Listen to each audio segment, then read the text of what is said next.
আমার প্রথম কোপ দিছে এখানে। আর এগুলি আমারে এই তারা যে ছুরি নিয়ে আসছে, এই ছুরির দ্বারা আমারে মারছে এখানে। আমারে মারছে, আমার সবকিছু নেওয়ার পরেও আমারে মারছে অনেকক্ষণ, যে আমার কাছে আরো টাকা পয়সা আছে দেওয়ার জন্য। আমি বলছি দেখ আমার কাছে আর কোনো টাকা পয়সা নাই, তারপরেও এরা আমার এইভাবে মারছে। এগুলো এখানে যে মারছে এখানে দিছে আমার 4টা সেলাই লাগছে। আর একজন সরকারি স্বাস্থ্য কমপ্লেক্সে আমি সেলাই করাইছি।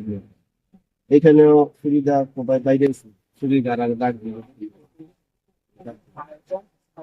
তারপরে এই যে এখানে এই যে পায়ের মধ্যে এখানে বাড়ি দিছে সুবিধা, মানে এখানে সিটটা গেছে তো, এইখানে এইখানে এই যে বাড়ি দিছে যে দাগ হয়ে গেছে, ফুলে গেছে এখানে। আমার পিঠে পর্যাপ্ত পরিমাণে মারছে খালি। শিবির টাকা দিয়ে আমার আর বলছে আমার কাছে আরো টাকা আছে,